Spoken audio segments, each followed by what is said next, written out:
Et c'est pareil, je n'entends jamais la musique, mais c'était pas grave, je m'ambiance quand même. Commençons avec une première chronique et Paplap qui nous a fourni, mais on peut le dire, un superbe conducteur, un runner, une petite fiche qui est explicative. Il a fourni une notice de médicaments. Voilà. C'est merveilleux. Moi j'aime Toujours bien. plus loin, toujours Moi plus je loin. trouve ça fou, je la monte, je la cache, merveilleux. C'est ton L'objet moment. de Moi ta je suis prêt chronique, aussi. juste les OST de jeux vidéo. Exactement. Donc voilà, donc les OST de jeux vidéo, simplement quand on m'avait effectivement contacté pour participer au YOLO Show, bah, c'est quelque chose que j'avais envie de faire, tout simplement parce que ça lie le meilleur de mes deux passions, la musique, puisque j'en fais depuis maintenant plus de 25 ans, et le jeu vidéo dans lequel je baigne depuis que j'ai à peu près 6-7 ans. Et donc voilà, c'est pour ça que j'ai envie de partager pour ma chronique des informations, notamment sur des bandes originales, ou en tout cas sur l'univers musical de certaines licences. Alors, ça n'a pas été évident pour la première, parce qu'effectivement, il y a tellement de jeux qu'on pourrait citer. Il y en aura bien sûr, puisqu'il y aura d'autres chroniques, en tout cas je l'espère. Et donc voilà, pour la première, j'ai voulu Sera vraiment noté. choisir. Voilà. J'ai vraiment voulu choisir une licence qui me tient particulièrement à cœur et où je trouve que le jeu et la musique se marient parfaitement et l'un ne va pas sans l'autre. Du coup, je vous propose d'écouter déjà un premier audio pour vous essayer de deviner déjà de quelle série je vais vous parler. Bien sûr, si j'en connaisse. Je vous laisse quelques secondes. Alors, le parrain, le jeu. On n'est pas loin. Je sais pas si sur le chat, il y a des gens... La Sicile, le jeu. Alors, si je vous dis Survival Horror... Ah, Pizza Simulator, on nous dit dans le chat. Ah, c'est non. C'est non. Non, c'est pas ça. Ça fait un peu western, un peu. Un peu, ouais. Exactement. Western spaghetti. Exactement. Ben voilà, donc si personne ne devine, donc forcément on ne parle pas de Resident Evil, vous entendez bien qu'effectivement on n'est pas du tout dans cet objet-là. Donc aujourd'hui, moi je vais vous parler de la série Silent Hill. Donc Silent Hill qui est un survival horror qui a commencé dans les années 90-90 pour nos amis belges et suisses. Voilà, donc Silent Hill qui est tout simplement une série de survival horror qui m'a mis une claque à l'époque et comme je le disais, dans lequel la musique est vraiment essentielle. Essentielle parce qu'elle fait non seulement partie donc il y a une BO avec des musiques comme on entend ici, mais également au niveau de l'ambiance. Au niveau de l'ambiance qui est hyper importante. Et ce qu'il faut savoir, c'est que là où Silent Hill s'est démarqué par rapport à Resident Evil, on était sur un Resident Evil où c'était plus action, hein, même si le premier effectivement était basé sur la peur, on était plus action. Et du coup, on a une série qui arrive, mais qui joue vachement plus sur l'ambiance, sur l'univers, sur le glauque, le stressant. Et c'est pour ça que moi, cette BO m'a complètement envoûté, déjà sur le premier opus, Silent Hill. Alors, vous pouvez le faire aujourd'hui si vous voulez, mais il n'est disponible que sur PlayStation 1. Et autant vous dire que déjà à l'époque, en 99, je trouvais que ça piquait graphiquement. Donc 20 ans après, ça risque de faire un petit peu mal. Alors, par rapport à Silent Hill, donc justement, en fait, c'est un homme, un seul, qui est derrière. Et cet homme, c'est Akira Yamaoka. Donc Akira Yamaoka, qui est le compositeur de cette série, qui a créé absolument tout l'univers audio. Donc c'est un compositeur japonais, comme son nom l'indique. Et là où lui, il a su apporter justement un petit peu sa patte, c'est qu'il a voulu créer et se distinguer en mettant justement ces ambiances très noires, très glauques. Je prends un exemple pour ceux qui ont peut-être fait les premiers Silent Hill, ou alors dans le film, comme on a l'affiche là sous les yeux, à certains moments, lorsque en extérieur, vous entendez une alarme qui gronde, qui est comme une alarme comme on peut avoir dans certaines villes. Hein. Parfois, le premier mercredi du mois, on entend les alarmes sonner à l'extérieur. Les sirènes. Voilà, des sirènes, exactement. Et bien, dans Silent Hill, vous entendez une sirène qui retentit, et d'un seul coup, vous avez tout l'univers qui va changer. Donc, vous allez passer une porte et vous allez avoir l'univers qui va complètement être inversé. Là, vous allez arriver dans un monde qui est beaucoup plus sombre, beaucoup plus glauque. Et rien que ça participe à l'ambiance. C'est des tout petits détails. C'est un gros plus, quoi. Ah ouais, c'est un énorme plus. Une des essences même, quoi. Voilà, et c'est pour ça que pour moi, c'est indissociable. Et quand j'y réfléchis, j'ai pas beaucoup de jeux comme ça qui me viennent à l'esprit où, pour moi, ce jeu-là, sans cette ambiance sonore-là, serait totalement différent. je refais le parallèle à Resident Evil puisque c'est le premier survival horror qui me vient à l'esprit. Je vous mets au défi de me dire aujourd'hui dans Resident Evil une musique qui vous a marqué, par exemple. Tu vois, c'est très compliqué. Alors que effectivement, dans Silent Hill, ils ont sorti à chaque fois des bandes originales que vous pouvez retrouver sur toutes les plateformes de streaming. Je le dis, tous les jeux Silent Hill, les BO sont disponibles. Avec les BO, c'était souvent Nintendo qui était Ouais. souvent maître de. Tu connais forcément des BO de toutes les sagas. Enfin, ça te rappelle Exactement. que c'était plus rare ailleurs. Et Silent Hill fait partie de quelques exceptions de l'époque. C'est ça, exactement. Et voilà, donc c'est Akira Yamaoka qui a absolument tout pris sur lui. D'ailleurs, plus tard, à partir de Silent Hill 3, il fait tellement partie intégrante de la série qu'en fait, il va être producteur des jeux, donc à partir de Silent Hill 3, avant qu'il ne quitte quelques années plus tard les studios. Donc déjà, il y a eu cette première œuvre, il y a eu Silent Hill, premier du nom, et là, arrive, j'ai envie de dire, voilà. Alors là, ce que vous entendez là, c'est ma sonnerie de réveil depuis 15 ans. Ah oui. Je ne plaisante pas. C'est ma sonnerie de réveil depuis 15 ans. Donc là, Silent Hill 2, qui est pour moi, en termes de bande originale, une des meilleures qui se soit faite au niveau de l'univers du gaming. Je peux l'écouter dans le train avec mes écouteurs, écouter cette bande originale qui me rend absolument fou, qui me permet de m'évader même en fermant les yeux. Alors bien sûr, vous allez avoir toujours ces musiques un petit peu, et ça on en entendra une juste après, un petit peu plus dures, un petit peu plus métalliques, mais il arrive à faire des choses justement avec des cuivres, avec des pianos. Voilà, vous allongez. Là on est bien. Là on est bien. Là, effectivement, il arrive à faire quelque chose. C'est vrai que le parallèle entre quelque chose qui peut être calme et angoissant, la ligne, elle est souvent. Et ça, tu t'en aperçois quand tu écoutes par exemple la bande originale. Donc, si tu écoutes toute la bande originale sur les plateformes de streaming, pour pas les citer, ça s'enchaîne et limite, je arrive à visualiser le déroulé du jeu, à savoir ce qui se passe, si c'est un moment de calme justement ou si c'est un moment plus stressant. Et tu arrives à suivre justement cette ligne conductrice. Et je trouve que justement la grande force de ce compositeur et de cette série, c'est qu'elle arrive à te mettre à mal. Elle arrive à t'es plongé dans le jeu et t'as justement cette ambiance sonore qui parfois est très discrète mais qui contribue énormément à l'ambiance. Surtout que c'est des jeux qui jouent beaucoup sur la psychologie des personnages. C'est beaucoup des personnages très tourmentés avec leur passé, avec leurs craintes et vraiment, je trouve que cette musique, elle est juste incroyable. Et Silent Hill 2, malheureusement, n'est pas disponible sur PC. Vous ne pouvez le faire que sur console. Il n'existe pas. Alors, si vous avez la possibilité de le trouver sur PlayStation 2, vous avez une vieille PlayStation 2 qui traîne, allez-y, foncez. C'est juste extraordinaire. Ne serait-ce que, même pour la musique, vraiment, juste incroyable. Vraiment, je vous le conseille. J'essaie de bien vendre le 1. Bah, ça se voit qu'effectivement. Allez-y, jouez-y. Voilà, ça se voit. Vous faire écouter d'ailleurs. Mais oui, effectivement. Alors justement, de pas avoir eu de PlayStation. c'est vrai. Ah ben j'en ai une si tu veux, je te la prêterai. Par la poste. Encore une. Et j'ai encore Silent Hill 2 en bas dans sa boîte d'origine. Alors justement, les sons qui vont suivre justement, c'est ce qui rend le son si unique. Donc il va y avoir un premier son, on va sentir effectivement qu'on va avoir une ambiance très sombre et très malsaine, et on aura voilà. Donc là, quand on ferme les yeux, on déprime. on sent qu'il y a quand même il y a une lourdeur derrière. On sent que, tu vois, par rapport à la chanson qu'on avait avant, il y a quelque chose de très lourd. Là, j'ai pas tout mis, mais par exemple, tu as beaucoup de... quand il bascule dans l'autre univers, c'est un univers très métallique. Et tu as beaucoup de sons métalliques, de bruits de métal, ce genre de choses. Et donc, il arrive... Voilà, donc, tu vois. C'est vrai qu'il y a... D'ailleurs, cette ambiance-là, moi, perso, on repart du côté Nintendo, je m'excuse, mais dans Twilight Princess, il y a dans le dark mode, dans le dark monde, il y a certaines sonorités comme ça qui paraissent aussi, donc c'est ça.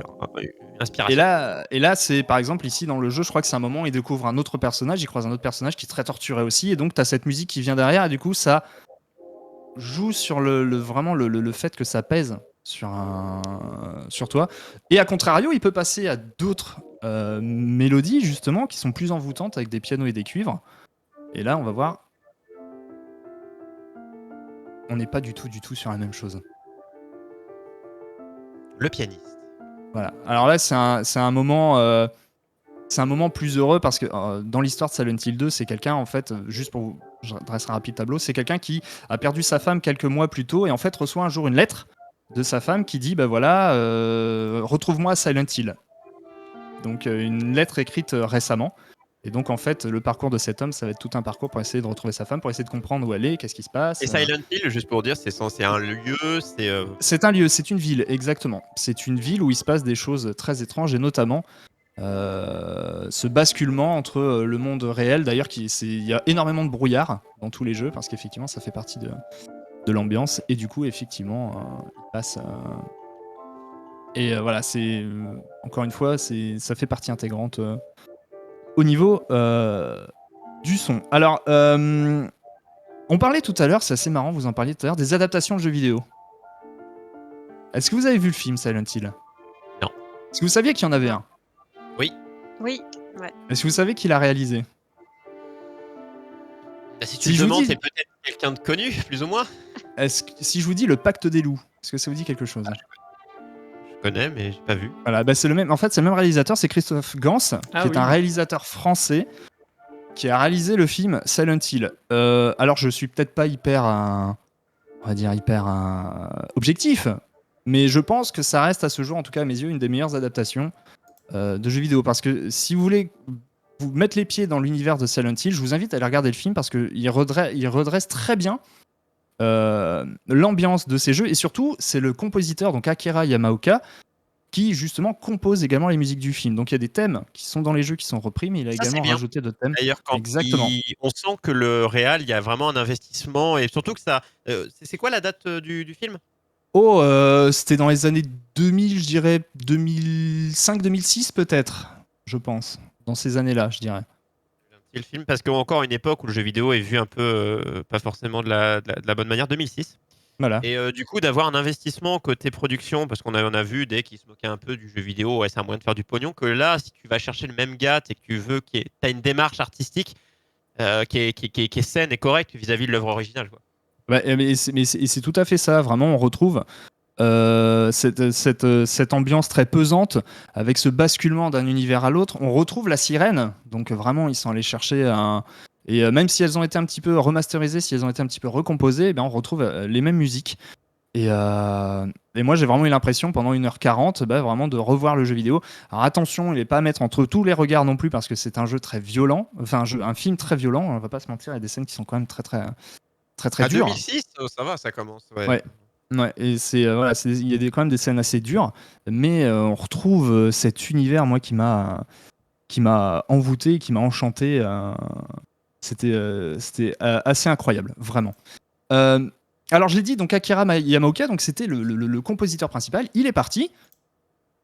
Et il y a ensuite un autre compositeur qui est venu pour le remplacer sur le dernier opus. Alors là, j'ai une petite musique, c'est un petit blind test. Est-ce que vous allez reconnaître la musique qui passe? Est-ce que vous allez pouvoir me dire de quelle série c'est issu? De quelle série? Série de jeux vidéo. Série. Série. Ok, Série série télé. avec des Ça me acteurs. parle. Je connais. Ah, si. Avant, après 2000, la série? J'ai peur de dire une bêtise. Ah. Dis toujours, c'est dans les années 2000. C'est pas Dexter? C'était exactement ça. Ah, oui, Dexter. C'est Dexter. Et donc, Akira Yamaoka était remplacé par le compositeur de Dexter. Je vous avoue que la première fois que j'ai entendu ça, je fais « Ah, bon, ça va être un petit peu problématique ». Après, on va pas se mentir. Pour moi, vraiment, la série Silent Hill, elle est vraiment... elle appartient à Akira Yamaoka. C'est vraiment lui qui faisait absolument l'ambiance. Le jeu, d'ailleurs, n'a pas très bien fonctionné. C'était plus le même studio parce que c'est Konami qui faisait le jeu depuis le départ. C'est passé dans les mains d'un autre studio qui était un studio polonais. Et d'ailleurs, ça n'a pas malheureusement très bien marché. Mais voilà, c'est lui qui a fait la BO. Et on l'a bien vu. On l'a bien vu dès que vous changez l'univers. dès que vous changez l'ambiance, parce que les gens jouaient à Silent Hill non pas uniquement pour le jeu, parce qu'il y avait des jeux très moyens, on va pas se mentir, mais ils faisaient également ce jeu pour l'ambiance sonore qui, encore une fois, est indissociable et vraiment participait à la réussite, de la série. Un ensemble. Voilà, exactement. En tout cas, bravo, bien joué Dexter, bien deviné. Moi, j'avais la réponse, donc je pouvais pas. Ouais, c'est bien joué. C'était très malin. Pourtant, si tu regardes dans le conducteur, j'avais dit merci de jouer le jeu et de ne pas écouter. Mais le nom du fichier sonore s'appelle Dexter, donc du coup, C'est vrai. je pouvais pas. Ah, c'est vrai, quel dommage. C'est vrai. Et donc, Akira Yamaoka, donc, pendant quelques années, donc, lui a suivi un petit peu sa voie. Et malheureusement, n'a pas fait grand-chose. Et il est revenu, alléluia, Dieu merci, à ses premiers amours. Donc, il est revenu au niveau du jeu vidéo. Et là, il a travaillé sur un jeu vidéo qui est très récent, The Medium. Voilà, vous voyez l'image juste à côté. The Medium, qui est un jeu qui ressemble quand même pas mal à Silent Hill. Si vous y jouez, vous allez retrouver un petit peu les mêmes ambiances, à ces histoires avec deux univers parallèles. L'un qui est plutôt clean, l'un qui est plutôt crado et qui est plutôt glauque. Donc on retrouve ces mêmes ambiances, mais là il a collaboré avec un autre compositeur, un compositeur polonais. Mais on retrouve enfin les musiques qu'il avait composées. Et je vous avoue, le jeu est très bien, mais c'est pas le meilleur survival horror que vous pourrez faire. Voilà, il est pas très. Voilà, pas mal. Il est sur Epic Games. Il est sur Epic Games et il est également sur. Si vous avez le Game Pass, il est disponible sur le Game Pass. Il Xbox vient Game Pass, il est d'en disponible. sortir ou il va en sortir. En tout cas, C'est il possible. est pas pour longtemps. Ouais. Effectivement. Mais en tout cas, voilà, ça reste un bon survival horror, mais clairement, ce ne sera pas le survival horror de l'année. Mais encore une fois, rien que pour l'ambiance et on retrouve ce plaisir. Moi, un survival horror, je prends l'exemple, c'est le casque sur les oreilles. C'est avec un casque sur les oreilles parce que ça contribue dans le noir, parce que ça joue énormément sur l'ambiance. Et je me souviens avoir joué à ces jeux-là, être complètement en PLS, à ne pas oser franchir une porte ou alors entendre un bruit et dire ah non mais là j'y vais pas, je vais attendre demain, il fera jour. C'est l'un des seuls jeux qui m'a fait ça. Et donc voilà, je vous invite à faire The Medium également, qui est un bon petit. Si vous pouvez l'avoir pour pas cher, voilà, faites-le, exactement. Voilà, et oui, également, je voulais. Il y a pas mal de rumeurs aussi, c'est une news, mais je vous partage, c'est qu'il y avait un jeu qui devait sortir, il devait refaire un Silent Hills avec un S, qui devait être réalisé par Hideo Kojima. Oui. Hideo Kojima, Metal Gear Solid, voilà, vous connaissez, et également par Guillermo del Toro. Oui. Réalisateur qui a réalisé notamment Hellboy. Il y avait eu une démo. Ouais, une sorte de démo. C'était un niveau jouable qui s'appelait PT, qui exactement. PT, ouais, tout à fait. Exactement, ouais. Et qui était disponible sur PlayStation 3 ou 4 à l'époque, je crois. Elle a été longtemps disponible, mais après ils l'ont retirée. Simplement, le projet, finalement, Hideo Kojima a eu des déboires avec Konami, a quitté Konami, du coup le projet est un petit peu tombé à l'eau. Et bien du coup récemment, depuis quelques semaines, il y a des petites rumeurs comme quoi Silent Hill serait susceptible de revenir et avec également de nouveau Akira Yamaoka de retour derrière les platines. Konami, je pense effectivement, donc à mon avis exit Hideo Kojima, il voulait le déléguer à un autre studio. Et c'est dommage parce que j'aurais bien aimé voir ça quand même. Et d'ailleurs c'était Norman Reedus, donc l'acteur. En plus, ouais. Voilà, Norman Reedus qui joue notamment dans Death Stranding, qui fait le rôle dans Death Stranding et qui est également dans Walking Dead, exactement, qui devait interpréter le héros. Il y avait eu un trailer, en tout cas un teaser, et malheureusement ça n'a jamais vu le jour, mais Pity, ça fait des années. Ça voulait dire playable trailer. Exactement, tout à fait, et qui était bien flippant. Qui était bien flippant, je vous le conseille. Enfin, en tout cas, je vous le dis, c'était vraiment bien flippant. Vous pouvez retrouver des vidéos sur... Même chose sur des plateformes de visionnage assez facilement. Voilà, moi j'ai fait le tour. J'ai fait le tour de cette série. Donc vraiment, je leur dis, moi j'ai vraiment choisi cette série-là. Si vous avez l'occasion de la découvrir, faites-le. Alors malheureusement sur PC, vous serez limité à certains opus. Je crois qu'il y a Silent Hill Homecoming qui est le 5e, qui est pas le meilleur, je vais pas vous mentir. Malheureusement, après, il faut plus partir sur du rétro gaming pour les premiers Silent Hill, le 1, le 2, jusqu'au 3. Vraiment jusqu'au 3 où là c'est vraiment pour moi les meilleurs audios que vous pourrez trouver ou alors simplement sur les plateformes de téléchargement de streaming, pardon, Spotify, Deezer, et vous cherchez les BO Silent Hill, Silent Hill 2, Silent Hill 3, vous vous posez dans le canapé, le casque sur les oreilles, vous fermez les yeux et vous vous évadez. Vous reviendrez vers moi, et vous me direz un petit peu si cela vous a fait du bien. Alors parfois vous serez angoissé, on va pas se mentir. Parfois vous serez peut-être un petit peu Eh angoissé. ben, merci, merci. Ben, merci. Et puis je propose de lancer une petite dernière mélodie si vous êtes ok. Puis moi je vous quitte là-dessus. Voilà. Profite un peu Avec quand des même petites du son. guitares, bien sûr.